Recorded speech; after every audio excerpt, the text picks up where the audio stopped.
oh shit, that's for real. So then he comes and he's shaking. It looks the same. Must be that all that baby blood. What? Connection from the artist to the DJs has been lost. It's like, it's my song. I'm gonna post it on TikTok and it went viral and that's it. I don't care if you with the DJ. You know, like you gotta get online. You gotta pay for your drinks. Absolutely. Yes. I'm with you and you with me. So Right. we with the DJs. For those of you that don't know me, my name is DJ Mad. I'm a producer, record engineer, triple platinum Latin Grammy winner. Yes. Many records out there. I've been going on tour all over the world. I could definitely name more than 5 countries, which a lot of people can't do that. You know, that's kind of crazy. I mean, I think that I skipped that class, you know, because I was with the DJ. Name 3 countries. Screw you. I don't even want to get into it. I don't even want to name one for you, okay? Okay. All right. China. Okay, there you go. All right. There you go. So, and then you are? Well, you know, I'm Disco Dave. I've been a DJ for a very long time. I'm an operator in all the big nightclubs. You know, I've done that. Like right now, I'm at Amadeus. It's my spot. And, you know, I do podcasting and I've been in nightlife all my life, you know, and I was always with the DJ because I was the DJ. You know, that's about me. You know, I do podcasting. I do production as well. I'm not triple platinum like you. Haven't been around the world. But you will be triple platinum eventually. Yes, I have music being put out now. We're definitely working on a lot of collaborations and I'm working on a lot of independent stuff. So, you know, I'm still somehow going to be with the DJs, you know, musically because they're going to play my stuff in the clubs and in the parties. So, yes, and we here. Listen, they're either going to play your stuff or they're going to play you out. It's either or. Whatever it is. Yeah, that's whatever it is. So talking about being effective, we're talking about music and technology and all that stuff. Let's get right into it. So let's talk a little bit about production. Like, do you think that as a DJ now versus back, let's say 20 years back, how important is it, in your opinion, to being able to produce music nowadays? I think it would have been very important for me when I was actually DJing all the clubs. You know, I had someone like Armand Van Helden. He used to come to my parties a lot. Ain't Armand like a really good friend of yours? He's not like a really good friend because it's not like I speak to him on the phone. Okay. And I mean, back then when he came out with the Witch Doctor and those tracks, right, he used to come to my parties all the time and he used to give me the test presses. For those that don't know what test presses, they were before the record was produced, like these records you might see here. I was actually looking for a test press. There's no test presser here. These are actually the production that was put out, you know, after the fact. The test presses were created to give out to DJs so they can play back in the days. And then the crowd you could see how the crowd reacted to the music. Right. So he used to come and bring them the Wish Doctor, Roomba something. I forgot the name of that one. Rumba. It was called Rumba. Actually, if you look at the back of the record that came out, he gives me a special thanks. A shout out Disco Dave because I helped push that out, especially to the Latin market. In my time when I was DJing, that was when it was the transition. But back then, remember, you had the Copa, you had El Morocco's. That was the big Latin clubs. And then we started transitioning into the John Googie Rivera era, the Adam Torres and GV. And that's when the hip hop and the Latin house was starting to transition into the Latin community. And at that time, it was me and DJ Lucho and Rob Lowe and Tess Mo, and we were the DJs playing in all those clubs. Big Paul and Robert Clavillis, who made the anthem. I was actually invited to the studio. I actually met him recently, as a matter of fact. Really? Robert Clavillis? Yes, he's actually a really good dude. He's into Jesus and all that now. Oh, now he's like a born-again Christian? Yes, like super heavy. It's crazy. That's beyond me. Going back to the shout-out that you spoke about, that you got a shout-out. Back in the day, shout-outs were really important. I'm trying to find a record. Right, yeah, I'm trying to figure out what you was doing. Back in the day, records had like all this information in the back. Correct. And that's where they would give like all the shout outs of people that were involved in the music. And if you got a shout out on a record, like your name will come up like that. That was actually a big deal. It's not like nowadays it's like, yeah, whatever. Like most like yes. And for those who have the Witch Doctor, I think it was on Strictly Rhythm, if I'm not mistaken. Strictly Rhythm. You see the back, you know, shout Strictly out to Rhythm Gladys. Records. Strictly Rhythm Records, yeah, which was one of the prominent labels for, domestically for house music. I mean, there was a time, because I used to work at a record store. I worked at a record store for like about 5 years, and there was a time that Strictly Rhythm Records dominated. I didn't even have to like play records for the DJs to buy it. Like they would just see the label Strictly Rhythm, and they would just pick it up because they knew that anything they put out was great. Yes, and I had the luxury to go to the actual place. You know, to the factory. You actually went? Well, not to where they made it, but where they kept when they did all the shipping and all that The stuff. warehouse, their warehouse. Well, the record label itself, you know, my homegirl Okay, Gladys, okay, yeah. she was the one running operation as well. So I kinda used to cool. be able to go there, and I used to leave with a stacks. That's 'Cause great. listen, you know, at this point when you're in the clubs and you're playing in all the big clubs at that time, I was getting all the records, and they needed me because they needed us. They always needed DJs back then. It's a little different now. Back then, you needed the DJ. You come with test press, play this. Let me see the reaction. Let me see if I have to change anything. Let me see if it's even worse pressing 5,000, 10,000 copies of this vinyl. If not, you would just waste your money. So I just want to touch on what you said earlier, that when Armin brought you the Witch Doctor record Yes. and he wanted you to test it in a club. So like one thing that I want to know, because I had those things happen to me, not directly from the artist. Like I will get it from like a record promoter or whatever, but you actually got it from the actual artist himself.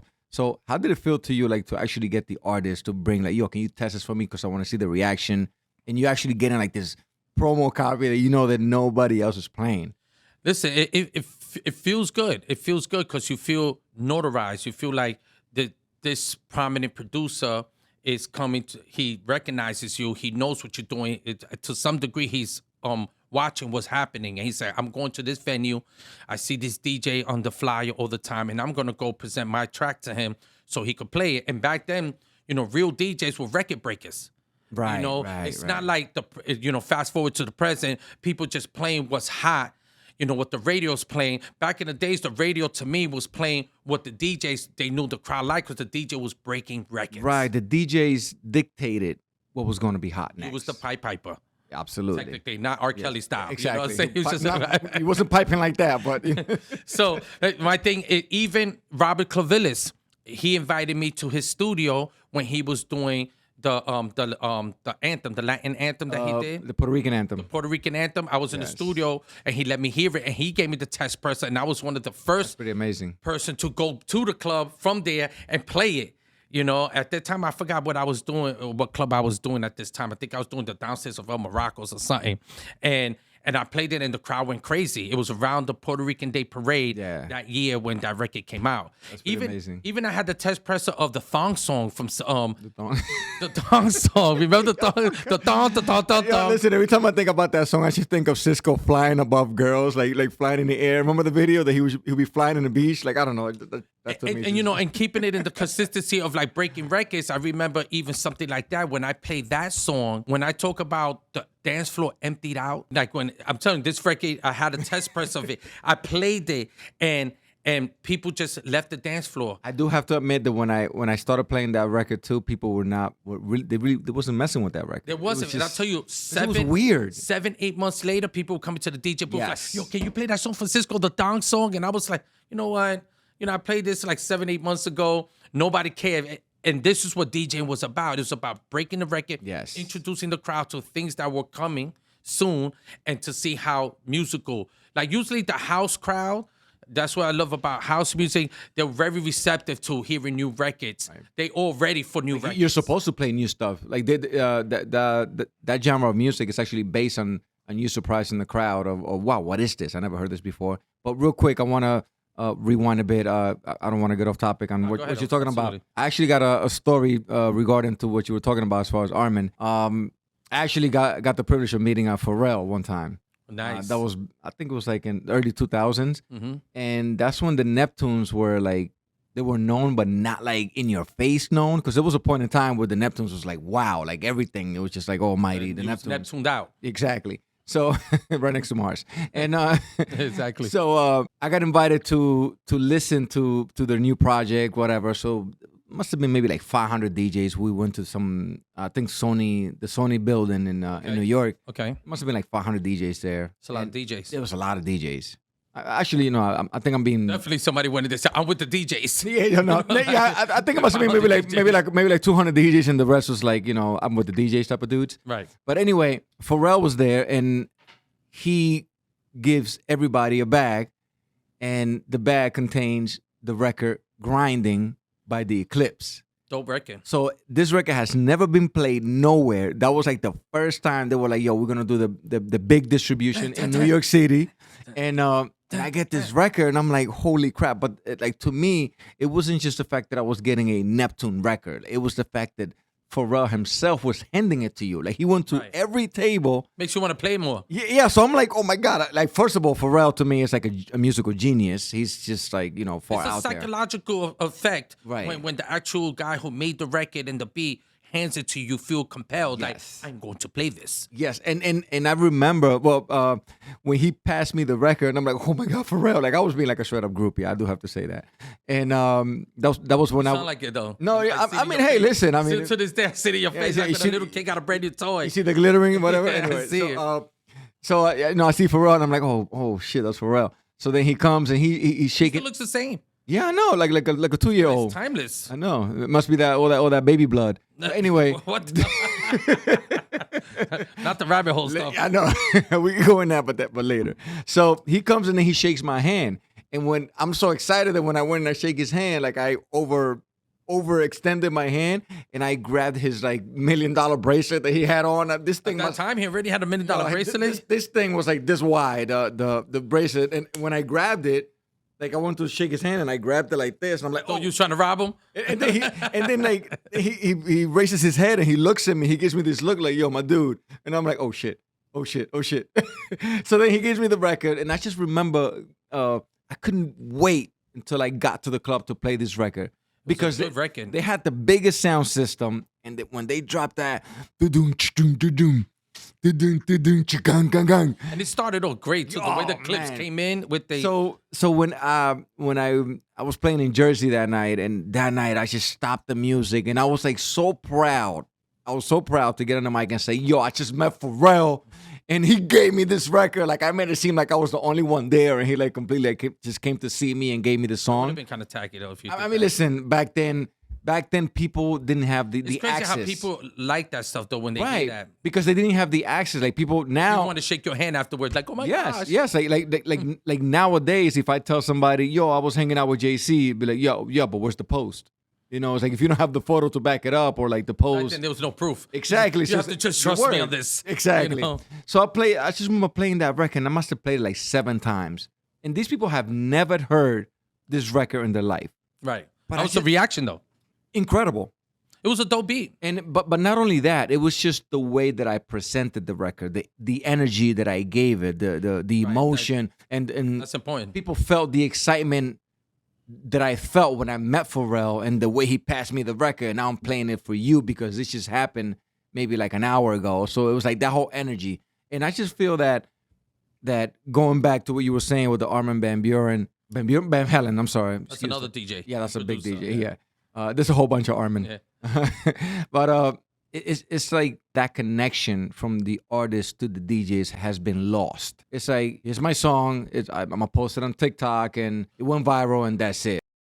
Like, Well, there's- remember from the artist like Pharrell giving it to you and Arman giving me records, then it became that the record label started hiring people to do that, and Yes. now this guy's coming, and you don't see him. He's not the producer. He's just a regular guy that's getting paid by the company doing the job.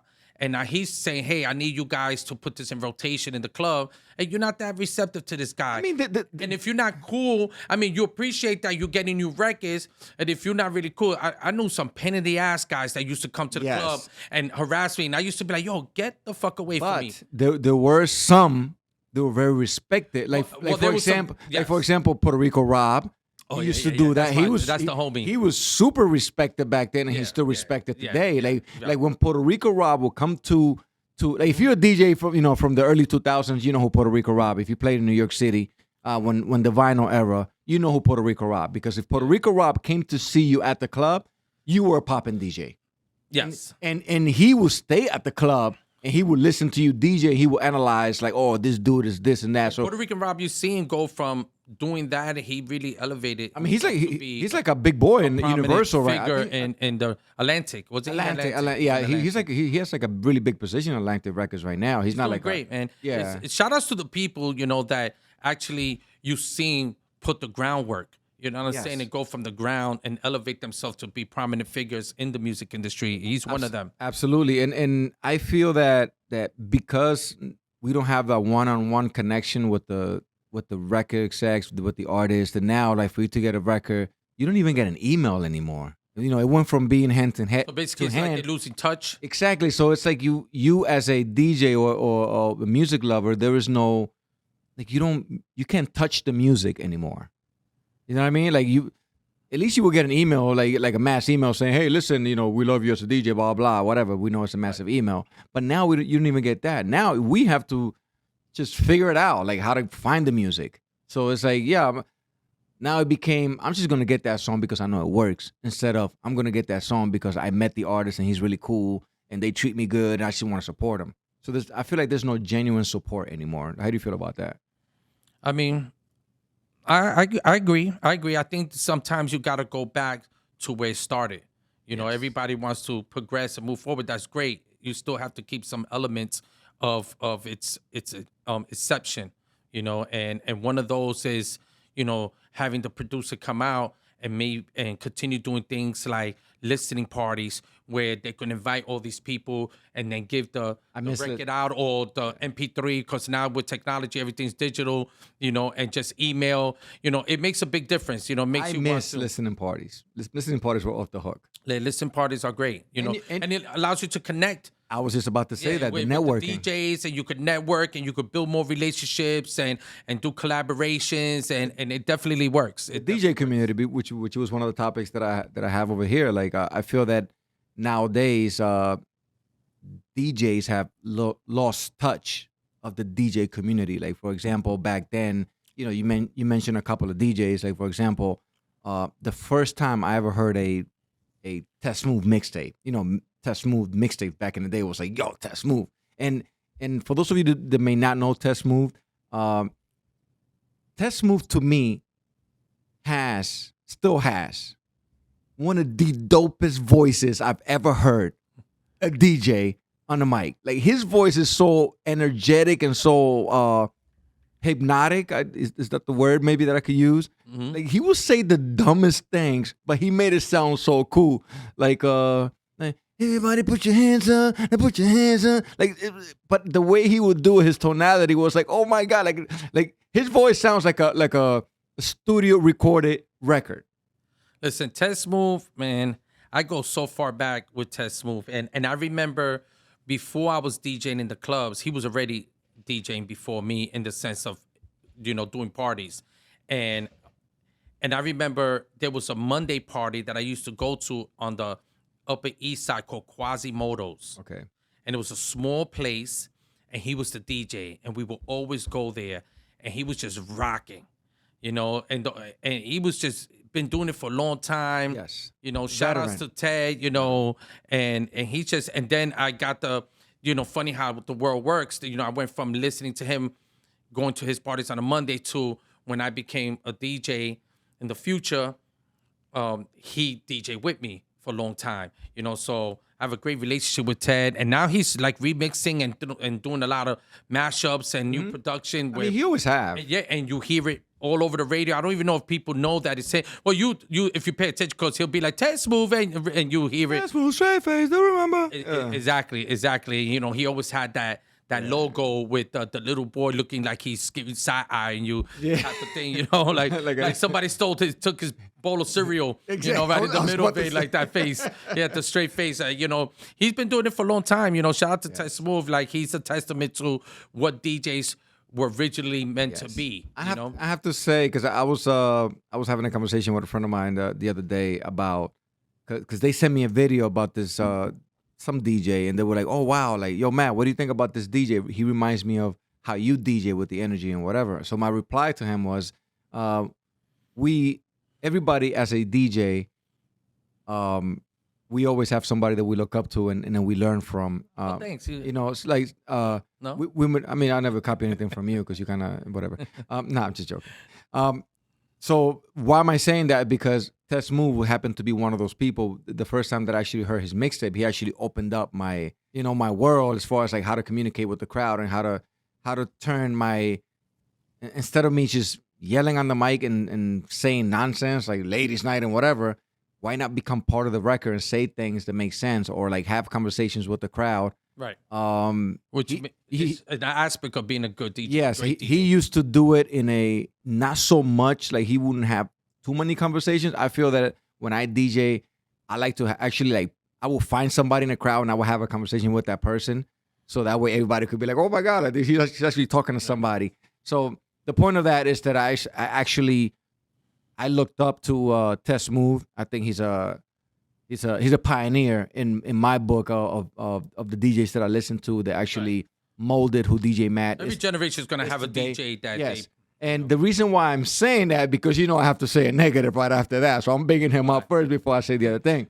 Why gotta be a negative? Because I have a story. Oh, man, I'm with the not the DJ. So, story. listen, I'm not going to be here and praise this dude, because we all have our dark side. We all do. And I don't really know Tess Mo personally, but I did have an encounter with him, which I still don't understand why. So my encounter was, Can't wait to hear it. I'm over here. I get tagged on Twitter, and Twitter tag. somebody was having a conversation, I guess, about who was the best remixer or mashup and whatever, and my name came up, and he goes, DJ Matt, Fall, like FOH. FOH, for those of you that may not know, Fall is like stinky. So, Was it? yeah. So that's when my name first. I thought four was like fuck out of here. No. In Spanish, it's fall, like fall. Okay, I'm telling you. I don't think that's. No, You sure? yeah, that's what it is in I thought Spanish. it was like fuck out of here. I mean, that could be. I mean, fuck out of here would be. Yeah, it's the same thing. Because that might be just because if I'm who I am, Disco Dave, and I was doing mashups, which I was not at that time, and somebody told me that maybe you was better than me, I might say fuck out of here. Well, because I might think I'm better. Why not? The Why wouldn't I think the that? reason why I see it that way is because I have heard him speak, and he says that in his vocabulary, like fall. Well, I mean, You wouldn't any DJ need to be part of their thing is to be somewhat, be humble and also cocky. You know your craft. Right, but it's this was recent. This is DJ Matt on tour with Romeo Santos all over the world. This is recent fall. Yeah, Let's exactly. fuck out of here then at this time. I mean, it could be whatever. Yeah, But it's not for the that sake of the shit. conversations, it could be fuck out of here, or it could be fuck stinky. But the point is that that was the first time that my name was at Right. on Twitter. So what then disturbed your consciousness about this, bro? no, that I come back and I'm like, so I start reading the thread and I'm like, I don't understand what's happening here. I don't even know why I'm being tagged at this, but yo, Ted, what's good? I look up to you. Right. Like you're a big idol to me. And then he goes, I don't care what you think. You ain't better than me. Da-da-da-da. Like he's. Oh, so he gave you that. Yeah, like he gave me this cold shoulder, like get the fuck out of here, a situation. And I was like, what? Like, Well, then why what- engage? I don't understand. Like Why did you engage? Period. Why didn't you just ignore it? no, because I didn't understand why he would say that. So me looking up to him, I was like, I asked like, what was this about? Because I was giving him the benefit of the doubt, oh I man, wouldn't have personally. I wouldn't have don't know. engaged in it. because I didn't see it going in a negative way because we never had a situation. Apparently, the response. Yeah, seemed the like response was definitely very, very negative. So what I did after that, I didn't engage and I just blocked his ass, and he's still blocked until this day. I mean, but listen. I think we're in a time where we need to be together. Absolutely. and collaborate. I wouldn't know why. His response. I don't know either until Yeah, this day. and I mean, even for you initiating your response, even for me, when I look at things and, you see the things that I post on my Instagram and Sure. stuff, and I don't got time for the ignorance of what people have to say. Even when I do my other podcast, Eight at the Table, I some says wild stuff at Eight at the Table, and people responded, and I never had the care to even respond to people because you're gonna hear different aspects and people feel different. So now you engaging, now it allowed him to be a certain thing and now it could be something that But it don't need to be. I feel that it depends how you engage. For example, like when I engage, I was just asking questions as to what's happening here. Like it wasn't like I didn't come guns blazing with with two rocks in my hands. I was just asking, like, again, giving the benefit of the doubt, because in my book, And who made the statement was just the public. no, it was him. No. Before the fuck out of here. No, he wrote that. Okay, let's take it back. Okay. There was something that somebody else wrote in order for him to say four. If I recall correctly, the comment was, yeah, DJ Matt is also one of the dopest remixes there is. Okay, so when somebody wrote DJ Matt is also at this point. At that point, why did you have to care? When he responded and he said, "Fuck out of here," you already knew what that was about because maybe I don't know what he felt. You know, I don't know. you know, now you're part of a Twitter beef now. Good job, man. You're part of a Twitter but beef. listen, it wasn't a beef because once he replied, I that's when I got the confirmation that he was in a different planet. So I was like, you know what? I'm not gonna engage in this. I got too much There's got to going be on. planets in the first place for him to be on a different planet. Whatever. We won't go there. You know, beyond. If there's planets, I want to go DJ there too. Listen, he was beyond the ice wall, but you know, so he was beyond the ice wall, so I had to block him, you know, because you know, and that was that. But the point I'm trying to make with that is that what's that thing they say that is you don't want to meet your idols? Like what was that thing that when you meet like your idols become virals? Exactly. So Thank you, Alan. Yes. To me, it was a disappointment because I never actually had a conversation with him. Like I seen him and I said what's up to him and I actually DJ in the same club that he has. And I've always looked up to this person. And let me just make something clear. Just because that little situation happened that I don't even call it a situation, I still don't. It doesn't take away of who he was and the role that he played on how I got molded as a DJ. Well, yeah, So, the past is the past, and absolutely. This seemed to happen more presently. So you know, And I would love to have a conversation with him. You know, if he ever watches this podcast, which I'm pretty sure somebody's gonna tag him and whatever. But you know, as a especially matter of fact, that you felt the need to talk about it. no, but because you know we're just talking about stories, and I think this is a good. Well, I have a story though about even you. You don't remember the time of Halloween when you was DJing in Club Exit, and I was dressed as I don't know if it was a clown, I mime or think. clown Yeah, or something, clown. and I was dancing on the stage to mess around. Do you remember that? I remember this asshole, like, and I didn't know who it was, but It was me, okay? That asshole you talking about. First of all, it was me, and you knew it was me because I went up to you, said, "What's up to you?" afterwards, And then I was and I dancing. and I said, "What's up to you?" Was Because that I my was being, costume was dope, so you didn't know at this I was point. being nice, but I didn't know who the hell it That was a great party too. It was the Halloween party. Yes. It was at Exit. You was DJing. It must have been at least 2,000 people on that main floor. Yes. It was ridiculous because I remember that we were doing our party upstairs Mm-hmm. with Hit List. We had the upstairs and the rooftop. Yes. and we was packed. And I mean, New Life at this point, they had the main floor for a long time, which Yes. they were always doing great, Mm-hmm. you know. So that's my story, you know, which seems to be a little better story than yours, okay? Because I'm, you know, it was fun. You know, I was dancing on the stage, Right.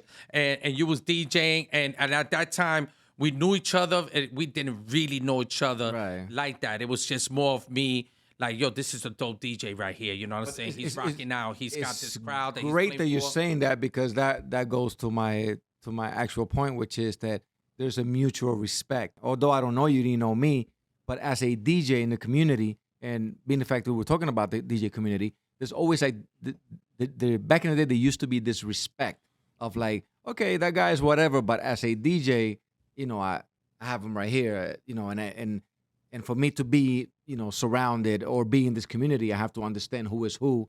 And some people just deserve some respect because of what they've done and who they are in the business. Well, for me, when being that you was talking about people like Ted that helped you in your Yes. thing, And if he was sitting right here, I would tell him straight up, be like, listen, I don't know, maybe we can invite him one day to the podcast. that'd be amazing. I would love to. Ted, we could hug it out, bro. Let's hug it out. Well, the person that for me that made me that better DJ was actually Little Louis Vega, and he was that.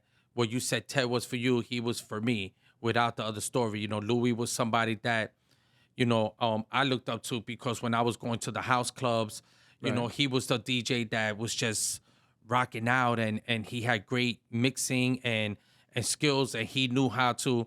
I was always intrigued about how when he DJ, he was always able to play with the EQ. He knew how to equalize each song he was blending, and while he was mixing, he was messing. He had the 3-way crossover, he had the 5-way crossover, he had the EQ and the mixer that he was playing with, you know, and he knew how to tweak it. Being that he was such a great producer, you know, he knew how to tweak everything. So when it came in correctly, and then it played together correctly, and then he mixed out. So he was somebody that I always looked up to the point that funny how the world works. Then I wind up being his driver for a while. That's crazy. You know, and I was the guy that was picking him up in his house, driving him to the club, carrying the crates, in the car to the club and back in the car. Then we would go eat breakfast after, and yeah, it was such a great. I remember one time that I have a funny story about this though with Louis.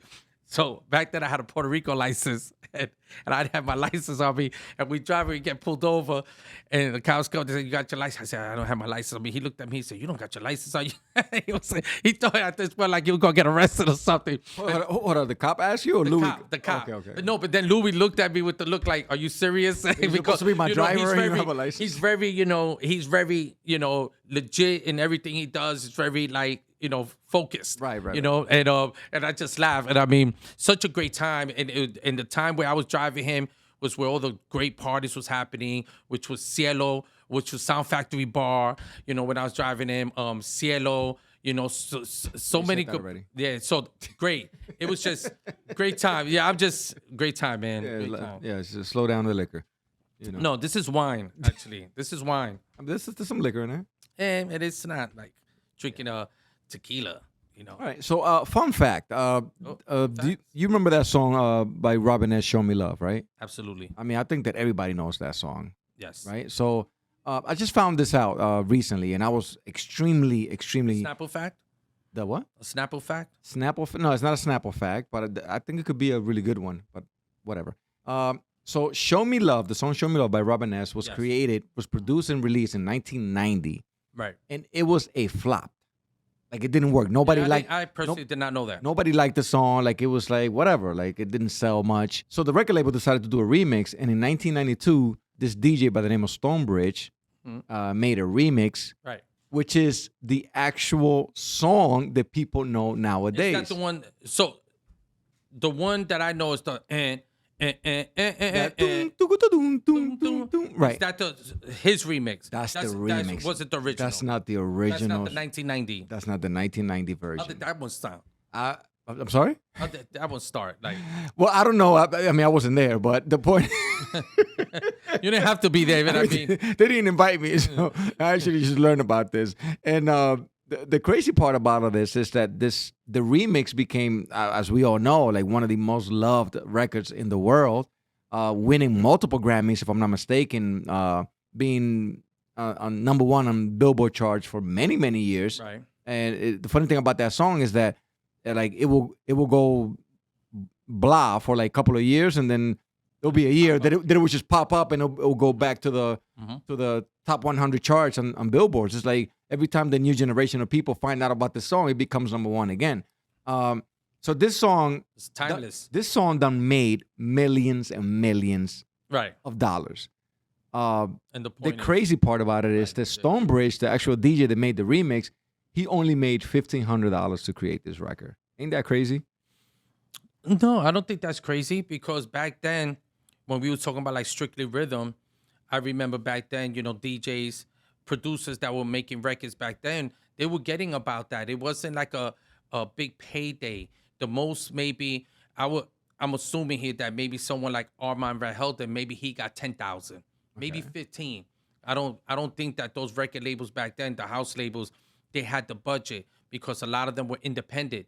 So I don't think they were really backed by major labels like they are now. Right. So I do remember people getting like 750, 1,000, 1,250, 1,500. Wait, but wasn't Show Me Love released under Interscope, right? No, I'm not saying. That was I don't major know. though, right? I don't. Yeah, it can be. I'm actually gonna look it up real quick. Yeah, look that up. So the point is, I don't think back then the producers were being really honored financially. I think the way it is for most house producers is that you make these records and you look forward to them hitting and breaking, groundbreaking in the nightlife, and then you start DJing and you start going on tour, DJing all over the world in these big Ministry of Sound clubs and think DC-10s and things like that, going to Ibiza, and you start making your money.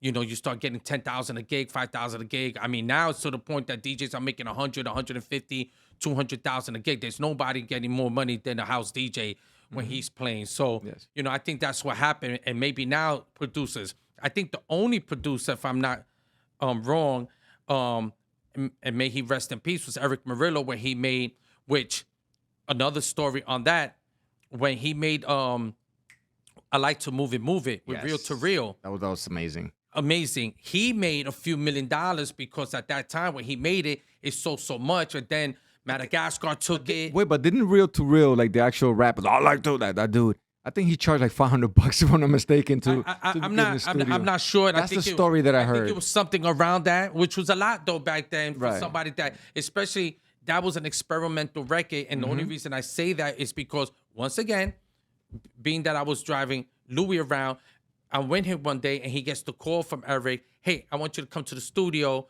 to listen to, this track that I'm doing, with this artist Real to Real. And he didn't know what to expect at that point. And we went there. I drove him. We went over there and we went there. We heard it. Wow, that's pretty cool. Yeah. And he was like, Louis was like, yo, this is dope. And it was. And it wound up being a success in Madagascar. And then I think a master took it for like a commercial too. So I think if I'm not mistaken, if you probably looked this up, I think he probably made like anywhere between $2.5 to $5 million. And he's probably the biggest paid house DJ. It definitely made more than that because after Madagascar took it, it was like whatever. But real quick, like to me, that's very intriguing. The story that you just told me that you went to listen to the record, like you would. I mean, I believe you because I know you wouldn't lie about that. But no. You don't have to believe me. Just know because that's what happened. Whatever. Yes. Okay. Whatever. I just don't like that word believe. It's like okay. I don't really know. And I will play into your delusion. Okay. No, it's not so. delusional. The point is that nowadays most people that will hear that story they'll be like, yeah, whatever, because it sounds so long ago, like Jesus Christ days. Right. But the fact that you were there and like, and it's like if it would have happened today and you would have not posted it or recorded it or made a reel about it, nobody would believe you. Be like, yeah, right, whatever. Like, where's the proof?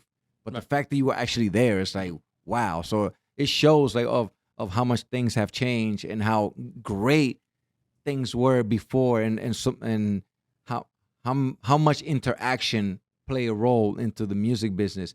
Real quick to clarify, going back to the Robin S., it was released in this October 13, 1990. Right. And it was in Capitol release. Records? No, I'm sorry, Big Beat. Oh, Big Beat. Big Beat. Yes, but that was an independent house record, wasn't it? A label? But it was label? no, it was Big Beat? but it was a big label though. Right, Big but it Beat was backed by who? Was it back? It doesn't say here, but A little more investigation. was- man. but You the got a whole laptop there. but I understand that. I think it's a whole one. Yeah. But it was produced originally by Alan George. Okay. And the original, the one that yeah. didn't succeed. It didn't succeed. So yeah, big Where's shout. Alan George now? Yeah, Alan- Mini Vanilli. Alan George and Fred whatever. McFarlane? McLovin, whatever. The point is they don't matter because it didn't work out. Yes, suck. But nah, I'm just messing Great around. record. Yeah, I'd like to do a techno great mix record. to that or something like. But then when Stonebridge went after that remix, his name just blew up and he became a super world-known DJ, right? I don't. No, yeah, Stonebridge is a big deal. I mean, really haven't heard that. I mean, he's like 80 years old now, so I'm pretty sure he's like on crutches or whatever. Is But this what other record has he produced from this? I wouldn't be able to because is he tell like you, a one-hit wonder like Mini Vanilli? Nah. Why you wonder like Millie? I'm saying there's a few. Listen, you could make one great record and make $1 million and then just don't succeed I mean, anymore. we'll find out in a second. so a lot of Wikipedia that will tell you. happens. The industry is just saturated, so there's a lot of one-hit wonders. We'll find out right now. Stonebridge Wikipedia, discography. Well, like you said, back then it was fun because even like someone, which one of my idols of when it came to music back then was like Todd Terry, Todd Terry was amazing. Todd Terry was awesome. He has a lot of dope records, I House You, in the circus and all that. And I wasn't there when he produced those, and I've been in the studio with Todd working. And when I talk about a guy that knows how to make a record in 0.2 seconds, and Todd Terry was funny. He's a fun guy. It was a great time back then. Like I said, when I was around Louis, because I was around great producers, him, Kenny Dope, and seeing them work and how they work and how they produce, it was great. Okay, so Stonebridge, he made that the song "Freak On" by Ultranate. Okay. SOS, I don't know which one that is. What else is here that we may know? "Rescue Me" by Anita, whatever. I don't know that one. "Love Me," but that's a big list. All right. He worked with Babyface. Okay. Who else? So he did house versions to all these. Yes. He has a very extensive I have to look into this to see. discography on Wikipedia. Nice. So, all I know is that I remember listening to a satellite radio. He used to have a radio show, and it was pretty famous. But that was a couple of years ago. I haven't heard of him ever since. So Didn't you just recently played, right, in Hot 97 for the Labor Day? Actually, yes, I was actually yes. Did a mix. This past Labor Day weekend, I actually got invited to go to Hot 97 and DJ. Well, I actually didn't get invited to go. I actually got invited to do a mix and send it because I don't know. Many people don't know, but in Hot 97 and most radio stations, they're not doing in-house mixing anymore. Only like the main DJs. Like for example, on Hot 97, I think Flex still goes to the studio and he does it live, and maybe Camilo because he does it with Nessa. And I think Enough still does it, but everybody else you have to send it pre-recorded. So Really? yeah. So unfortunately, I wasn't able to go because it's just the whole vibe of being there. The first time that I got invited to go to Hot 97, I actually went there, and I have to say that just being there was like because we grew up listening to Hot 97, so the fact that you can actually be in that studio and know that DJs like Red Alert, Chuck Chill Out. I grew up listening to Hot 97. There were stations before that. I mean, I was listening. yes, there's many other stations, but Hot 97, in the time of our club days, Hot 97 was the station. So Yeah. the fact that I had a chance to actually walk into that booth, and to me it was overwhelming. So this time, I don't know why they don't make DJs though go in there and play live. there must be a reason. For I mean, aside from the scandemic stopping part of that, but I mean, now that that's done, because I mean, I'm always at, I do a talk show with Self, on Power 105, Right. and they're up there. But Self is up there and he's DJing, and I'm not saying he won't do a pre-mix because he might be away, so he's sending a mix or a Clue, what I said. And I've been there with Clue DJing live. I've been there with Self DJing live. but you're naming people that have 2 cents. No, but I mean, Spin King has been there playing live, and he doesn't have the slots like these guys. And then they have a girl, I forgot her name, that she be on there playing live. So they still stations. I don't know, maybe the protocols at Hot 97 changed for certain reasons. But I know in Power, I know a lot of the DJs there, they go and they playing their live, and I think it might be mandatory for them a certain amount of time a week that they have to be there. Yeah. And they have to be playing live. Well, At some point, me, if I own the radio station, I'm cutting you a check. I want you there playing. I want you to be interactive on the radio. But I didn't get a check to be on Hot 97, so maybe. Well, I mean, I don't get I don't get a check either for being in Power 105. And the point is that when I am there, I've been there for years doing the world famous Topic Time with Self, and I know that he's there DJing. After we finish, so there is people still absolutely, DJ live, absolutely. and I think they need to do more of that because I think you're allowing the DJ to be lazy. In the sense of his craft, because if he's always doing pre-mixes, then you go to the club and then you're hearing, if it's like you're hearing the pre-mix guy Yeah. in the club, and you want to, Self is not like that. They still DJs like the Mike Neezy's, the Selves that are out there and they play for the crowd. You like that, like actual that I consider DJs. Camilo goes out there, he DJs, and still play for the crowd. And it's just the energy, because when you're in the booth of an actual radio station, the fact that you're in there, it's like turning on a superpower that you're like, oh, I'm in the radio station, so I have to be extra good because so many people are listening to me, and it could be like you could turn into a nerve wrack, or you could just become the superhero. And I feel that energy is needed to be translated into the radio station. And I'm very big on energy. You don't actually have to see somebody to feel their energy. And and that's we get into a conversation of frequencies, what they do, and whatever the case may be. I'm pretty sure you have a lot to say about that. But I feel that when I did the mix, what I did when I did the mix was I do my mashups and all that. And I could just do it all in the computer, and it'll be like perfectly, super perfect mix and no hiccups or whatever.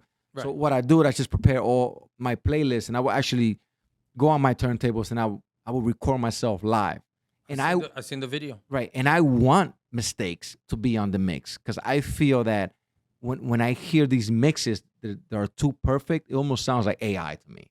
So I don't want that in my mix. I want people to know that, oh, maybe I over scratched this time, or maybe I messed up here, because that's the element of being human, that you're not perfect. I don't know. To me, that's just No, there's definitely some DJs that I do hear that do pre-mixes, and then you hear them live and it sounds totally different. Yes, You know, yes.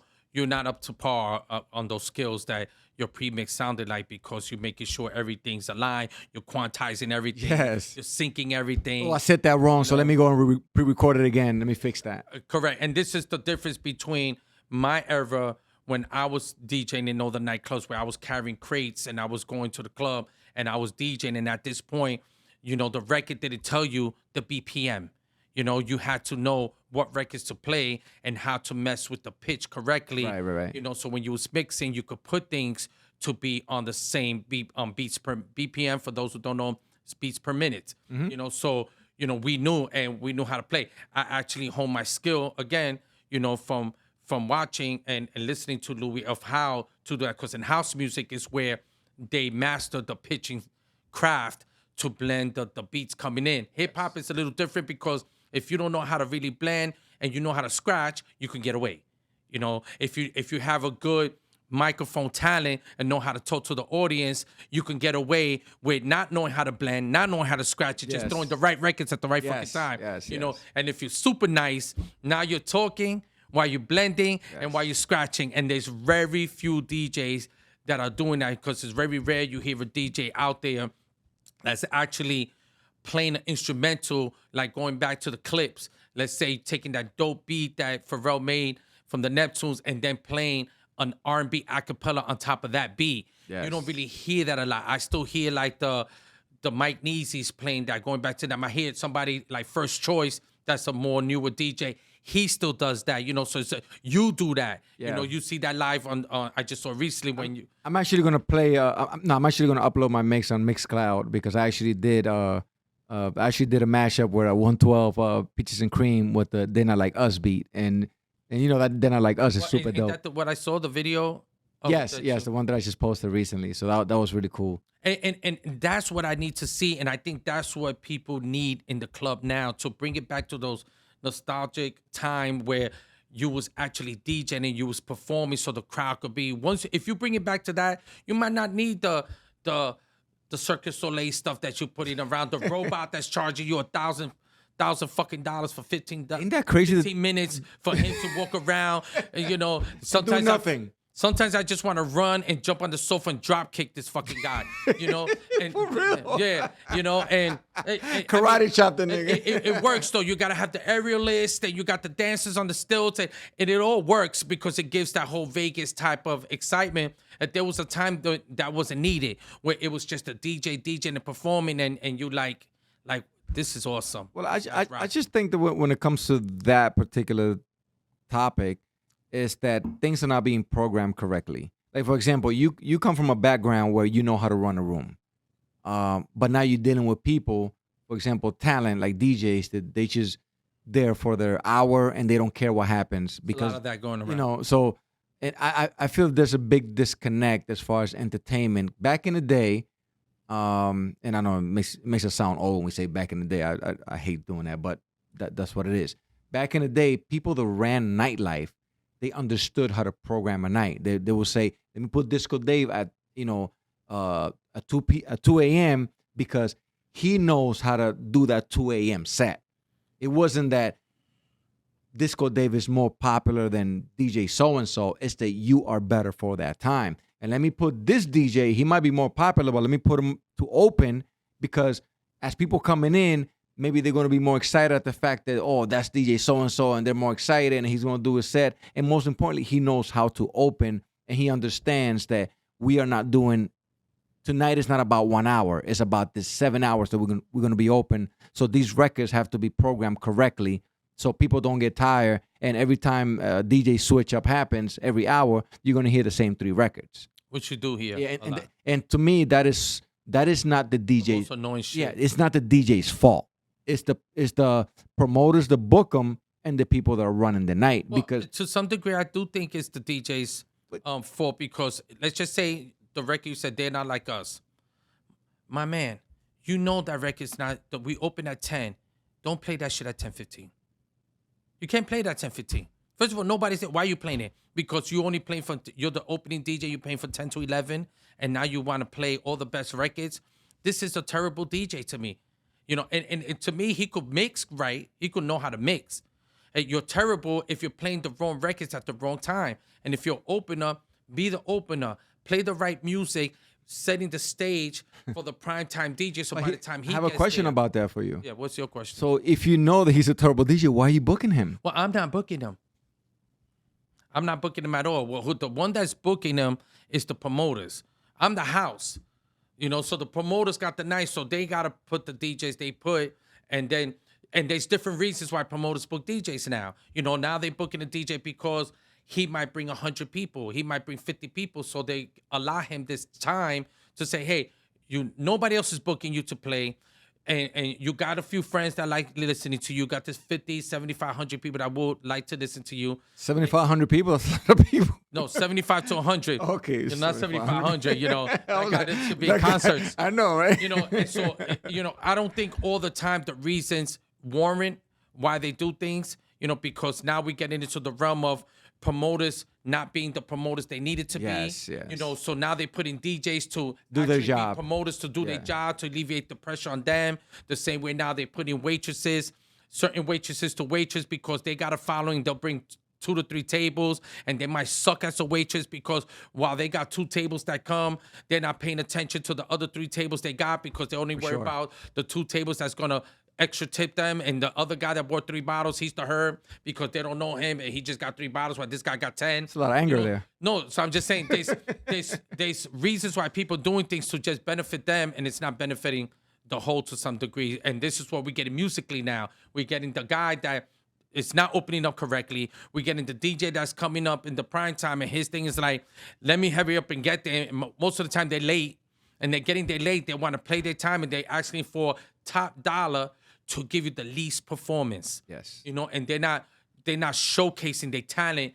And you know that this guy is great and he's just playing to play because now he's playing in so many DJs now playing in 2 to 3 locations at the same day. I think it's ridiculous. It's redundant now because you're playing the same set and your set is being played in this club, and then you bring that same set over here, you know, and it's no... It could be a great set, but it doesn't mean that it's gonna work in your side of the town. You know, they just go already set up. It's like these are the records that are popping right now. This is what I'm gonna do. I'm gonna come in with this because it worked on the last set that I did. And most importantly, if you're doing 3 to 4 gigs a weekend, eventually you're gonna get tired. So at least half of those gigs, you're gonna be like, I'm just gonna run through this playlist that worked on the last party. That's what I'm talking about. I'd rather a DJ play more. I had this conversation actually years ago with Camilo, which I DJ with for a long time. I know Camilo for like 30 years, I think. And Camilo, we had this talk, and I was like, yo, why wouldn't you just charge more and play in one spot? Yes. You know what I'm saying? You can do that. You created that avenue. Yes, you can. have that lane. You know, you put in the work. You could charge. I'd rather, you charging. Let's say he's charging 1,000. I don't want to say what his price. Let's say he's charging 1,000. He's making 1,000, 1,000, 1,000. I'd rather you charge 3 and play at that one spot where you could come, you could hang out, and then DJ for an hour, take a break, and go back again on. You know what I'm saying? And you could make that same money and rock out. And people know that if you want to hit this greatness, you're going to have to come to this party. Because he's going to be there all night. He's going to give you the best of himself. And now it's confusing because you're so good that now everybody wants you. Everybody's trying to grab you. And now you're playing in all these different places. And and at some point to the people, they'll be like, oh, well, I heard him here and I heard him here. And it confuses people where they want to go and what they want to do. And some promoters are being hurt by that. And not only that, it also hurts the DJ and the brand because it's like, for example, if let's say I'm in that situation and I got like 10 gigs tonight and one of the gigs is your club, you know, I'm looking forward playing in your club because your club, it sounds good, it looks good, you know, everything. I'm a nightclub. Yeah, the aesthetics of your nightclub, it's like, wow, like I want to play here. When I scratch this record, people feel it because the sound system sounds good. But then my next gig is going to be at a restaurant slash, you know, two little speakers that sound like straight crap. Which so some now, do. Right. Most of them do. Not some. Most of them do. And now I'm trying to do this. That man doesn't want to play in no other clubs. They're gonna be like, no, we're not putting it because remember, crappy sound system. Well, listen, I'm very opinionated, so I have to say these things, you know, in public. DJ Matt. Exactly. So now you go to these places and let's say I'm a big fan of Disco Dave, and Disco Dave is doing these things. Like, oh, I'm gonna follow him. Yo, what we doing tonight? Well, Disco Dave is playing at 3 clubs, so we're gonna follow him at all 3 clubs. So I go down my Dale's, like, yo, he killed it. Oh man, I can't wait till we get to the next location. You're gonna kill it too. Go to the next location. Has a great sound system, but he does the same set, and you're like, oh, okay, right. Robs you of the luster. And then you're like, but you know, he's gonna be at Applebee's next. Let's go to Applebee's. So you go to Applebee's and you hear him play, and Applebee's all they have is like, you know, 2 little Bluetooth speakers, and now he's playing the same set, and it sounds like crap. So now you're like, what the hell? Like, it could change people's perception about DJing. Right. So absolutely can. So I just feel that being the fact that, you know, you brought the name Camilo, which I highly respect, very, very much. Yes, I would do that if I was him. I would stop doing 30 clubs a night because I think maybe more even now, being that he's been in it so long. And Yes, he's made yes. a plethora of finances of doing what he's done. Like, he has to be one of the longest DJs that I Consistency. know of consistency of making money. Even when it started Yes. from $500 and playing in 2 spots for $500 to playing in 3 spots for $750 to playing in 2 spots for $1,000 to playing in 3 spots for $15. Like, he's the most consistent.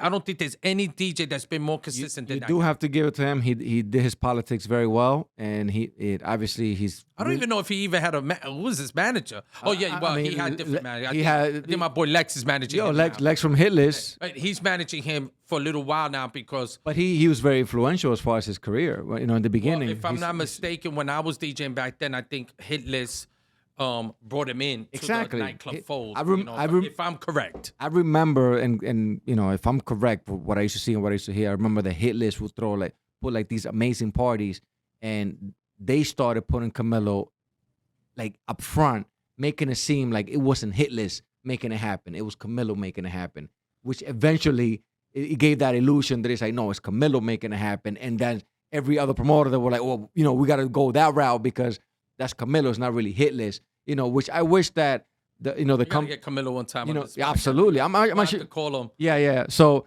you know, when I saw that, like I read right through it. I'm like, wow, what a perfect tactic. That was like genius. Whoever came up with that was amazing. So I remember talking to my peoples at New Life Entertainment, and they looked at me like I was crazy. He's still doing parties, right, Joe? Yeah, he's about to do something with me once a month on Saturday. Yeah, they trying, but it's not the same. No. He's doing good for the time that for he's what in. it is. Yes, he's doing great because he's working with Mateo. Yes, Mateo's been in this for a long time. Yes, I don't know what happened to Alex and Adis. I know what happened to him. So I don't know what happened to Adis, but I do know that Adis, to me, he always treated me well. He was Adis was awesome. Yeah, he was very, very respectful. And he also had the prettiest girls always. I don't know. You know what? There was nobody was beating Adis. Adis was a trick, meaning that he would spend. So he had all the bad girls, and then back then, though, in the club days back then, there was so many more, to me, beautiful looking women that were coming out. Just so many beautiful. And he had always like 5, 6, 7, 8 girls. I don't know. You know, when Adis was taking them to dinner, you know, they always had bottles to drink, you know, and it was like a win-win for them. Like, I mean, it's not hard to get beautiful women to come out when it's a free night. Absolutely. You know what I'm saying? It's a night of fucking free. You're not spending $1. You're getting picked up. Your cabs are being paid. You know, you're fucking getting fucking free drinks. You're getting lit. You're getting taken to breakfast. Like, these fucking women had it good. I mean, they still have it good. They still have it good. I think back then it was a lot. It was like the beautiful women were outweighing what I see. She's all right. There was a lot more. Right. It's like if you were to spend $1,000 back then, it's like you look at who you with and you're like, it's worth it. Nowadays, it's like, no, it ain't. You know, like this is what I got to work with. It is what it is. Listen, girl, I'm not taking you out today because my car note. Leave me alone. It happens. You know, it's different now. Adi definitely was the man back then. Like he did Yeah, have a big- lot of. It was listen. Even myself back then. I remember seeing you a lot of Yo, beautiful I women always too. had bad women around me, beautiful, sexy looking women, and I was a different type of guy because even when had my girlfriend, I brought her around. When I was with this girl Mallory, guys always said like, "Yo, I don't know how you do it. How is it that you be with your girl and you're picking up these other girls and then you had the table?" You were like a little hoe. And it wasn't that I was a hoe because I was loyal to my girl. And, Oh, hey, wait, hold on. So you were picking up other girls, no, but you were picking up- loyal to your girl. No, I'm saying picking up like, hey, I'm gonna pick you up to come to the club. Oh, okay. In my So car. you were Not, giving- you were not giving- rapping to them, picking them up. type Okay, of so you were thing. giving rides to girls. Right, and I would bring them to the club. So I had, the 4 or 5 girls Copy. sitting there with my girl with the table while I was going to DJ and all that. And I've always been surrounded by beautiful women. Like you had to. That was just the thing back then. Like you couldn't get into a club and you couldn't go with one pretty girl and not to body shame it. You couldn't just be with 2 fat girls. You was gonna have the problem getting in. Yeah, no, Like that the was- doorman was not having it. I can't do that right now. I'm sorry. Oh. Cancel me if you want, but I'm not doing What, it. like with your girl and bring a bunch of pretty girls with you? No, with 2 fat girls. I can't. Oh, no, because there's some girls. Listen, I know guys that, I know a lot of promoters that pretend to work when their girls around. It was the funniest thing. Like when the girl wasn't there, they were dancing with girls and they were feeling it and they were going in and having fun. And the girl would there, they'll be at the front talking about, yeah, make sure everybody pays. And I'm like, yo, bro, you don't want to be at the table party now? They were like, no, my girl's here.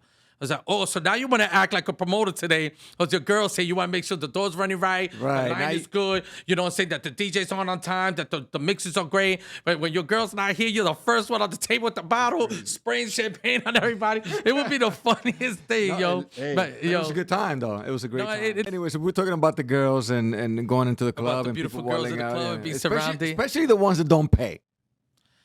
Listen, I think pretty girls do not pay, man. They got it good. So you're saying that all pretty girls don't pay?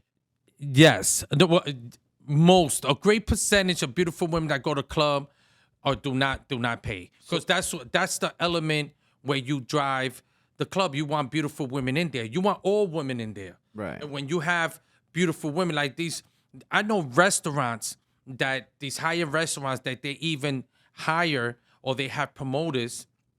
There's a lot of big restaurants like the Tile Groups and things like that. When they started with like that. They started with big promoters that will come to the restaurant and they will bring like 4, 5, 6 hot chicks, model looking women, Right, and they will good sit there looking. and they will get free meals. And it was a look because now the people that are coming to eat, they see a table over here of 5 girls looking good. You see a table over here with 2 guys with 8 girls looking good, and you think like, oh, this is the place to be. They don't know they're eating for free. I need to go there because, like, and it gives it's ambiance. Absolutely. It's chalked up to it's ambiance.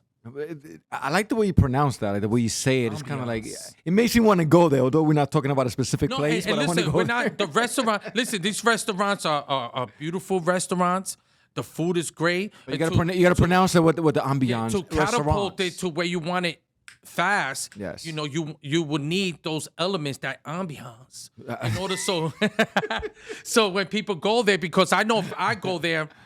You're gonna get the ambiance. Right. If I go there and I'm sitting there, me and you go there, we're going to eat. I'm going to look around and I'm going to say, hold on a second here. Did you see this table over here? Yes. You know what I'm saying? And listen, I know I've been to restaurants where I sit and I see a table of nice looking women and I'll say, hey, can I sit on the next table right over there? And I want to sit there because I know somehow throughout that conversation of us talking and listening to what they say, I'm going to find a way It's gonna click. to say something in order so I can engage with them to see how I can now benefit from this situation. Somebody's getting my number here, somebody I'm going to talk to, and most importantly, I'm going to invite you to my club. So how do you feel about there was an article that came out. Actually, I think TMC also picked it up. There was this girl that was suing a nightclub because they didn't let her in because she had a little extra meat on her. What that means? You came with groceries? No, she was fat. Oh man! Like I said, listen, we don't. Unfortunately, just so people could be clear here, Yes. because it's not about body shaming and all that, because there's beauty in all. It's in about all reality. colors and all sizes. Yeah, of course. The thing when it comes to nightlife, especially back in the days, it's not so much now. It has changed drastically.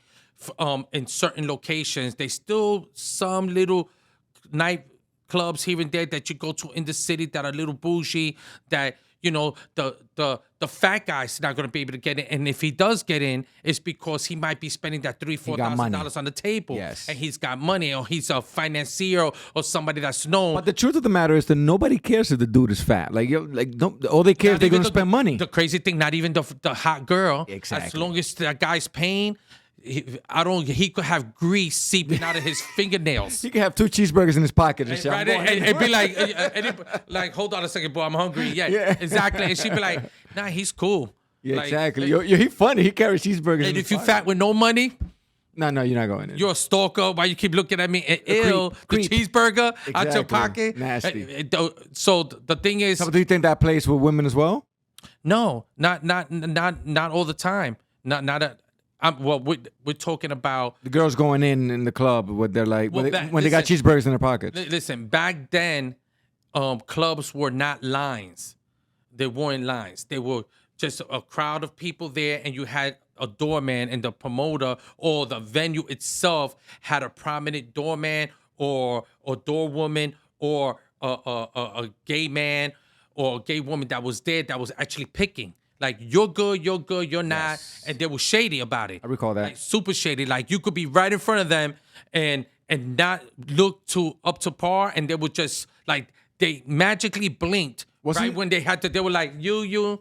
Wasn't there in New York, there was like this gay dude that was like really famous or something? Ken. Yeah, so he was really. Kenny I think you Ken. worked with him in the past, right? Well, when I was going to back in my Right. dancing days, Yes. he was the doorman back then. And I got in because I was a dancer, and he knew I was a dancer because I was with the dancers. So he was like, yo, you good? You could come in. And I was with my sister. My sister was older than me, so she took me to the clubs back, because I was in the clubs. It's crazy how back then I was in the nightclubs when I was 15. Yeah, because was there. they understood the balance of like, we need the dancers, we need the dude that's gonna be in the circle making a vibe, we need the pretty Correct. chicks, we need the money spenders. Well, there was really no money spent. There was people with money that they weren't. Bottle popping wasn't a thing there. You had maybe 1 or 2 guys that they got Moet Chandon back then. Yeah. You know what I'm saying? The White Star. Do you think the dancing was more important than the bottle popping, right? It was about the dances and the DJs, because remember, back then, Madonna would go to the club, the tunnels, and she found her dances by going there and watching the people rocking the circle. That's insane. And then she would pick and say, hey, come with me, and people heard the stories of Madonna leaving in the limos with guys and this and that, and mostly dancing. We know J-Lo. Look, J-Lo was with a dancer. Yeah. You know what I'm saying? I think J-Lo was with everybody, but anyway. Yeah, well, you won't be invited to none of her movie premieres. Hey, So the point is that's how it was. So it was like that, So going back to, the women in nightclub, beautiful women were always the thing. Like, if you're in a group of girls and it's 4 pretty girls, you were getting in with no problem. And they didn't mind comping you because they wanted that. So the doorman had the power to charge you or to give you complimentary admission, because he was the dictator. He was the ringmaster. Hitler. Right. He was the ringmaster of the night. Yes. And at the end of the night, the promoter knew that if the promoter or the owner walked around the club and he felt a certain way, he knew to pinpoint it to the doorman. It's your fault because you're the guy out there and you're the one that's picking the people in here. I didn't like what I saw in here today, or I loved what I saw here today. So it wasn't body shaming. It was a look, because nightlife was about, I always even tell my staff now, nightlife is a fantasy. Yes. You go out and you want to feel good. Even when you're not feeling good, you want to go out to feel better. When you're feeling great, you want to be at your greatest. While Nightlife back then was basically the Instagram of today. It's not reality. This is where you live TikTok. Yeah, live TikTok. It was live TikTok. Exactly. And that's how it was. You went there to celebrate, to have fun, to party. You was drinking, you was having fun, you was meeting people, you were going home with people. Like, it was a great time. So now I understand that the promoters and the doorman with the picking of the pretty people, the good looking people and whatever. What about the DJs when they will come in with the pretty girls? Did that play a No, part? of course, of course. And let me say something. Even if also with the doorman, even if it wasn't considered to what somebody's preference is good looking, if you had a style, that worked as well. Yes, If you I had a recall funky that. style, if you came with your hair wild and something that somebody be like, what the fuck? You know, the doorman saw that and appreciated that and said, you're good. Because Yes. you're going to be something that people are going to look at, they're going to see, they're going to talk about. It's going to create ambiance. Yes. You know what I'm saying? It's the ambiance. So, Yes. and that was part of it. So even if you was somebody that maybe was like overweight and you had a funky style, there was a chance you was getting in. You would get in. A at this girl or a point. guy? Both. Both. Okay. Both. You would get in. And you couldn't be the regular plain Jane guy and think that you wore a big Nietzsche thing. They were gonna be like, that's not style to us. That's what everybody's wearing. That's not what we're looking for. So do you think that girl that's doing that lawsuit? I forgot the name of the club, which is irrelevant. But the What girl was her lawsuit about? that she didn't get in because they discriminated her because she was overweight.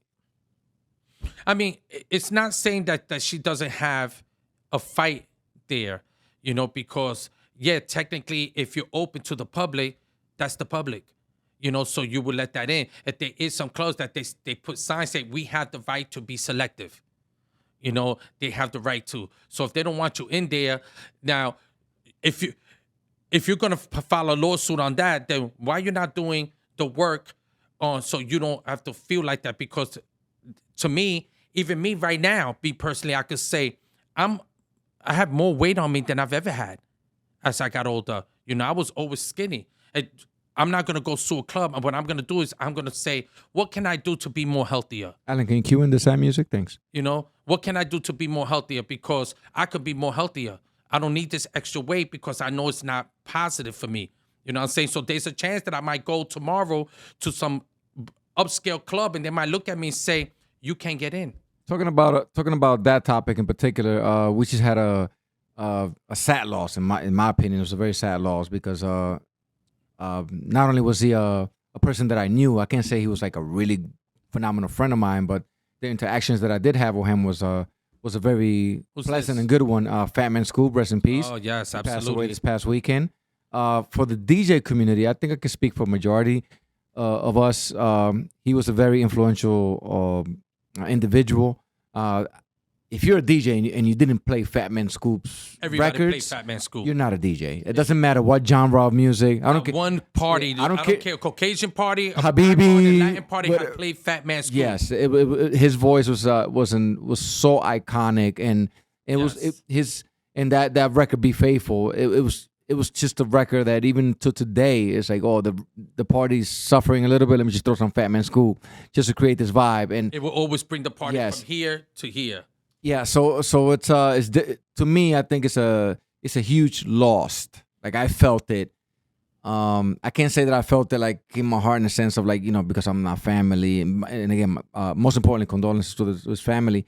But I did feel it in the industry. There was just like a big impact in the DJ community that I was like, wow, ouch, that one hurt. And he was a performer. You know, he would get on that stage, and hence, you know, that's how he died. He was an incredible performer, And as a he matter of died on fact. the stage. And you know, listen, if you're gonna go and it's your time to go, like people say, you know, it's your time to go. He went doing Did you see what he loved to do. Did you see the video when he? I did when he went behind the DJ booth and It's incredible that his last words, if I'm not mistaken, they were "Everybody put your hands up" or something like that. I was like, wow, your last words. That was incredible. That was And incredible. who know? And you know, that being said, you know, I always tell people, you know, be mindful. Like I'm saying, you know, even by myself, I need to be mindful of what we're doing as we get older. And he was not young. You know, he was in his early 50s. 53, if I'm not mistaken. We don't know what exactly it was that health risk he had that pertained to. But I think his it's death at that point. easy to assume that Well, his name says it all. Right. And he you know? he is skinnier than what he was originally Absolutely. was. So it's like he didn't die then when he was fat. When he was super Fat Man Scoop, he died now just living the was name regular out. When Fat he Man. got, he was. He, I was gonna say I'm something. saying he was. It looked like he was on that path of doing better for himself to do. Because remember, he's a big guy, so it's only but Yes. how. So I know friends that how skinny can you really get before it starts looking weird on you because you're that tall. You know what I'm saying? So he did look like he was. It was either he was going through something or health wise that made him lose the weight, or he was going to that path, and it's a loss. It is a loss because you're gonna lose out on some future music that he's capable of still making. Because there's still people for some reason now in the music industry, there's people that are older that are making still great records. You got somebody like Fat Joe that's still out there putting out hits. Yes. Still putting out hits. And, and he has to be, I know Fat Joe for like 30 years. I know him forever. Hung out with him. I know him personally. And he's still, no matter what album he puts out, there's always one or two records that still are going to be timeless, that you're always going to sing and all that. And look at him. He was known as Fat Joe. You know what I'm saying? And I know him from when he was big. Everybody knows him that he wasn't big pun big, and he was big. He was Fat Joe, Fat Joe. Right? He was Fat Joe. And now, look at how he is. He was conscious about his health. He's taking care of himself a lot better. And I will tell everybody, be mindful. Yeah, you got to take care of your health. It's extremely important. I mean, there's a lot of DJs out there, and just people in general. Like, forget the whole DJ thing. People in general, like the nightlife scene, the whole drinking out of your mind and these hangovers and just living life like crazy and eating crap. You got to pay attention to all these things. But there's things for that. There's milk thistle you could take. You could drink milk thistle tea in order to help your liver. So if you are somebody that's enjoying your life and drinking because you're traveling and you're on a yacht and you're drinking and you go to a club or bar or speakeasy, nobody's telling you not to live your life. And also balance it with taking the nutrients that your body needs. And you also got to exercise too, man. And exercise and have a good mind. Like, there's always a balance and everything. You can't just drink 5 days out the week and then not create no kind of balance of that, and then eat bad, and then you're gonna grow up to have these problems, and then when they die, they're gonna say, "Oh, poor Joe." Well, you know what? Joe was tripping. Joe was flipping. Joe was not taking care of himself. It's just what it is. Yeah. So, story about Fat Man Scoop and I was celebrating my birthday one time in New Jersey, and I hit him up. I'm like, "Yo, Scoop, I'm having a birthday party." At that point in time, he did a record with me called "Put Your Drinks Up." That was very well known in the industry. And he actually featured on that song alongside Cardinal Official. And the reggae artist. Yeah, he was signed to Akon, which I was signed to Akon at the moment. Right. And so he comes to the club, and I'm like, oh snap! Like, Fat Man Scoop showed up to my party. Like, that's incredible. As a DJ, he's a good guy like that. Yeah, as a DJ, I'm like, holy crap! Fat Man Scoop just showed up to my party, and I didn't have to pay him. I just told him that I was having a party. You did do a record with him. Oh, is this before you did the record? No, that was the record was popping already. Oh, okay. And he just showed up, and I'm like, okay, that wouldn't cool. play a part why he showed up because you did the record with him. I mean, yeah, but I wasn't expecting it. Okay. That's my point. And then right there and then he goes like, so what time we performing? And I'm like, what? Like, you performing? Oh, nice. And then he's like, yeah, we're performing. So you got everything planned out? I'm like, dude, I didn't even know that you were even coming. Like, I'm Played off, yes, of course. I'm still I was being mad honest. You I'm like, know how to wing it. I'm still shocked of the fact that you're here, but of course, let's do it. I mean, I was gonna perform anyway. That's like Jay-Z coming to the club and telling me like, yo, I'm gonna sing this record. I might have the mic in my back there. Yo, no doubt, son. Yeah. Listen, I get it, but we're two different type of people. You gotta be quicker. So yeah, exactly. Mm-hmm. So I start performing, and the plan is like, okay, I'm gonna come out, I'm gonna do my part, and then I'm gonna bring you out. So I come out, I'm doing my thing, and then I bring him out, and when we start doing the song, like, cause I just said a couple of things, right? Like, this is my first, like, I think this was like my third time performing, and I didn't know what I was doing. So he comes out, he comes with this incredible energy. Like, it's just the minute he opened that mic, it was like... He just rolled on the stage? Yeah. I mean, he rolled on the stage. I think like 3 dudes came carrying him, whatever. So he starts talking, and he has his energy. So I'm like, oh, so now I'm feeding off his energy. And I just remember him tapping me like kind of like to like, bring me to his level. But I didn't know what to do because his energy was so overwhelming. And another thing was that I was so out of shape that I was running out of breath. Like I was like, how You're not is even the big one on the right? stage. Like exactly. He's the fat man Scoop. I'm the regular man. Like I don't have fat in front of my name. So I'm like, how the hell I'm running out of breath and this guy's not? And I never understood that part. But then again, he has a lot of experience as far as like controlling his breathing and all that stuff and whatever the case may be. Talent. And for all we know, he may do a lot of cardio. I don't know. And I know that I didn't do a lot of cardio. I didn't have stamina. So that taught me the following thing was if you want to be performing on stage, you need to exercise. You need to build up your cardio. You need to learn how to breathe, run and start talking as you're running so that way you know how to control it, whatever. But that was mind-boggling to me, the fact that he was on stage and he gave such energy to the crowd being so having that weight on him. That was incredible to me. But at the end of the day, like I said before, there's a lot of people that are not taking care of themselves, and we just need to be a little more conscious and mindful as far as the fact So you that gotta be responsible. yeah, man, You gotta be responsible. don't drink and drive type of thing, But don't eat cheeseburgers and DJ at the same time, or don't smoke hookahs and DJ in one hand. You know what I mean? That's an uptown thing. You're not gonna stop that. Yeah, I mean, but it just doesn't look good, and most importantly, it's not good for your health. It doesn't work. I mean, say that to all the hookeros out there, because you have somebody like DJ Odonis. No matter where you see him, he's smoking a hookah while he's DJing. Like some people. I mean, that's a different conversation. What is a DJ and what is a performer? But oh man, this guy right here. But, going back to the whole, AK-47 shots. No. DJ Adonis is very respectful. He's a very nice guy. Well known, and yeah, he's a nice guy. So I have nothing negative to say about him.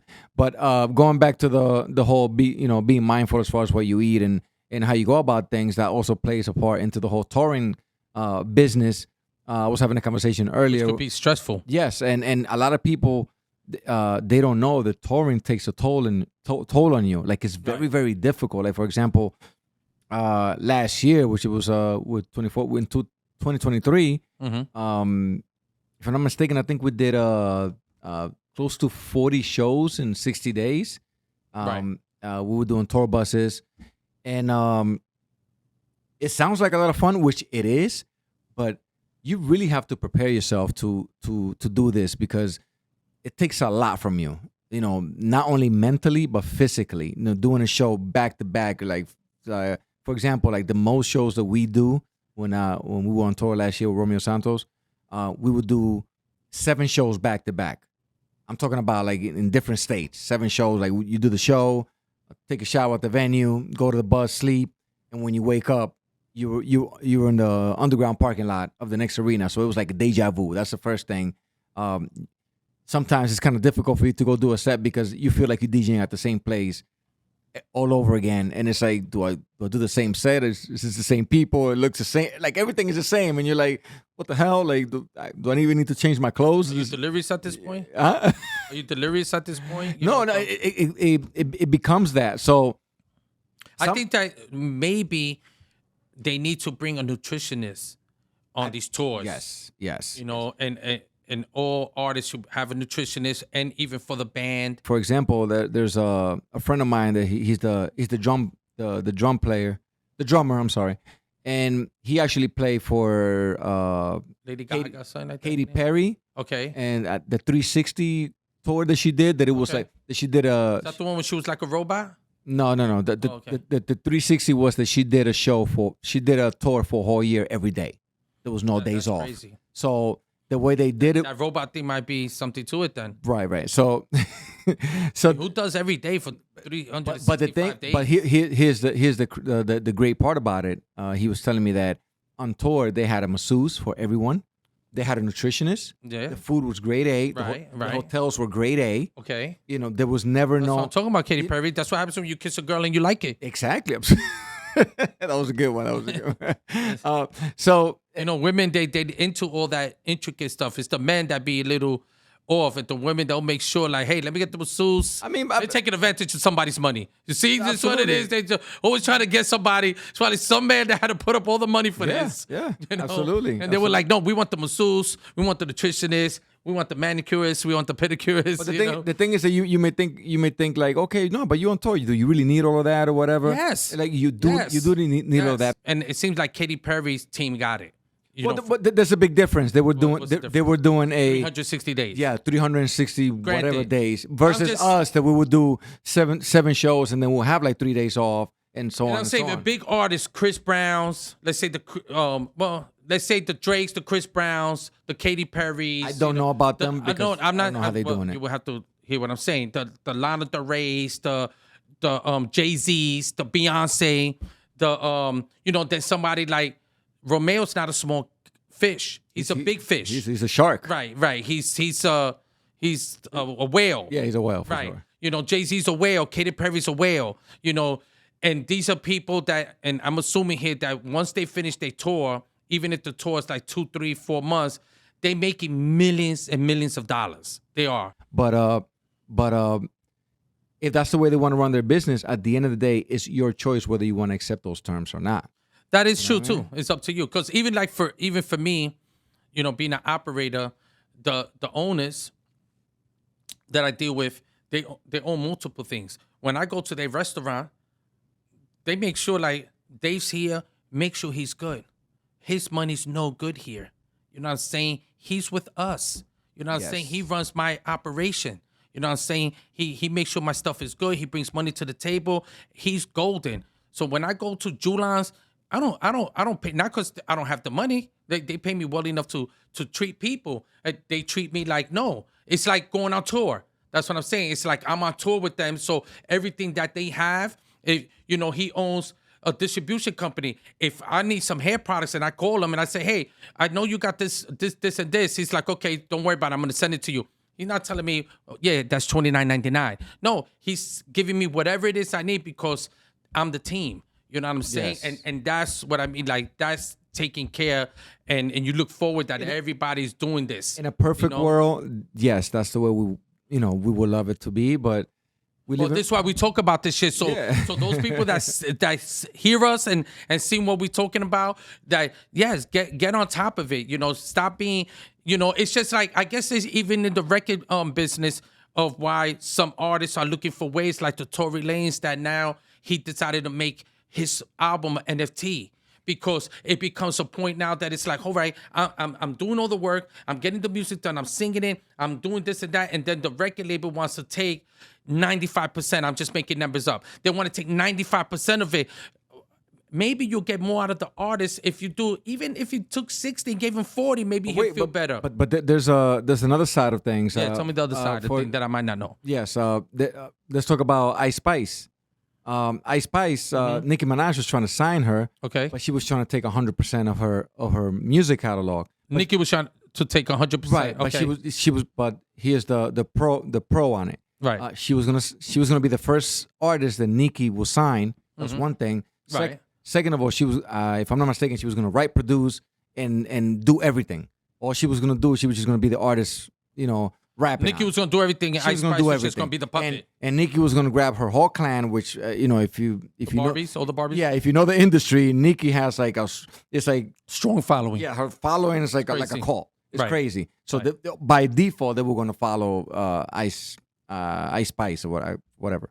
She was going to pass the torch. Right. She was gonna put her on that pedestal, Right. and Ice Spice turned it down. She was like, "No, I'm not doing that." And I was asked this question out because they were like, "Oh, that's so unfair, whatever. At least 90-10 or whatever." And At least 90-10. Wow. And I was like, I'm gonna tell you right now, if I would have been Ice Spice, you know what I would have said? And they were like, "You would have said no." I'm like, "No, I would have said yes." Okay. And then they were like, "Why you would have said yes?" And my reply would have been like, because the music is not the music is just a promotional item to promote yourself. Okay, so yes, the album could have made $10 million. Okay. And you're like, well, my God, like, I didn't get a piece of that $10 million. But the album became number one. You're the number one artist. You're super famous. Now what happens? Now you're gonna go on tour and you're gonna make $100 million. Most likely Nicki Minaj is not gonna get a percentage off of that. Maybe let's say she might get like 20% or whatever, depending on the deal. But in most cases, no. Well, as the managing, like, You're right. The managing company may get Right. a 20%, which in her case is probably going to be Nicki Minaj camp. right. So now you're making $1 billion on touring. Then you're making another $1 million on endorsements. Now you're getting free food, free clothing, free access to all these things. So is it worth it or not to say, yeah, take this over here, but I'm going to gain all of this. And this is where ego and misunderstanding of the business comes into play. That is it's like sometimes you have to give to gain. And that's why there's a saying in the music business that says, you're never in the music business until you get fucked. And that's what it means. It's like you have to get fucked to make it. Meaning you have to lose something to figuratively to and, go there. and literally. Yeah, exactly. Some people give the anus, like we all know, and some people just have to give a bigger piece of their finances. But you have to give something. Me personally, and I think you in the same boat as I, is like Depends what boat we're talking about, bro. we're talking about the financial side. That is like if right now you tell So me I could jump off and get on the jet ski. absolutely, or the P Diddy boat, I get it. No. But but if you tell me right now, listen, Matt, you're making $100 a day right now. But if you sign with me and I take 80% of your business, you're gonna make $100,000 a day. That's a easy yes, because I'm never gonna see $100,000 a day. So yes, I can't just be stuck on stupid thinking, yeah, but I'm only making 100,000 when this person is making all the thing this. with see, I'm hearing you, and I'm thinking like that all sounds good until it doesn't happen. What do you mean it doesn't happen? Meaning that I think, and I can be wrong here, when I'm hearing it. If when somebody goes into these deals, you might say, hey, I'm going to take 100% of this, and you're going to make 80% of that, which is going to be bigger, right, down the road. And what if that does not happen, and now you sign to that, and now you stuck there, and that don't happen? And I think that sometimes that might be the factor that's problematic for a lot of the people, that they get sold this dream, and they give up all this, and they signed the paperwork already, and now they stuck in what is called the contract, and then down the line, what was promised doesn't come into fruition, because there's a lot of artists, there's a lot of record labels, or even when you hear about Diddy, how he shelved a lot. I've noticed that they shelf a lot of They shelf a lot of things that are meant to happen. You know what I'm saying? And they say, oh, put it here because maybe they're worried about Pharrell's music coming out, and that's what's popular. And now the other two bands that are coming out, or artists, they shelf it for a little while, and now that guy's sitting and he can't do what he can't make the money he's making, because they say, no, you gotta wait, it's just not the right time for you, because they're doing this. And now you sit back and you sit for a whole year and your album is sitting there. I think we're talking about two different things. And yes, that happens a lot in the music business, where new artists, they get signed and they I'm talking about like selling your soul to the paperwork to look forward to make what you're saying, which sounds good. If it happens, I'm pretty sure everybody's like, great job. But the thing about that is that goes, that's a big spectrum, because it falls down to trust. Either you trust or you don't. It is what it is. At the end of the day, it's a decision that you have to make. Like, do I jump or I don't? I mean, I think there's a whole civilization that's been trusting the system, and they've been straight fucked. Well, as far as the information that was given about that particular topic with Ice Spice, that's what it was. So she didn't take it. She didn't take it, and so she's not signed to Nicki Minaj now. not, so what is she doing now? Now she released an album that she's been criticized for quite a bit on all her previous songs, and now on this album even more, that her lyrics are trash. And the beats are trash because they all sound the same. Well, what was that last song, like you a fart or something like that? She says that I'm your poopy. Like, I'm like, what? Yeah, What? Like, your. I personally thought that it was trash. Well, Just because I didn't want to hear a song that said blah blah blah blah. It's the fart, and I was like, what? Exactly. So yeah, she picked the wrong I don't side. think Ice Spice is coming to the show. We can invite. Yeah, I don't think so. But who, you never know. Maybe she may want to defend herself. Maybe she may want to be our poopy. Maybe. I don't know. All right, ladies and gentlemen. So this is I'm with the DJ podcast. My name is DJ Mad, and of course, And I'm Disco Dave. You can follow me. DJ. Yeah, I'm with the DJ. My social handles are at DJ Mad. That's DeeJaymad. And of course, you could get all of that info at DJMad.com, DJMad.com. Just underscore Disco Dave 303 underscore, and there you go. If you guys enjoy the conversation, make sure to leave a comment on what you think of all the topics. We will try to reply to you as much as we can. And most importantly, if you can hit that like button. That's right. Subscribe. And hit the notification bell so you can get, all that good stuff is coming soon for you to subscribe and all that. So thank you so much. And we really appreciate you. And I guess we'll see you. Well, you see us on the next one. Right. And if you want to sponsor me my wine for the next,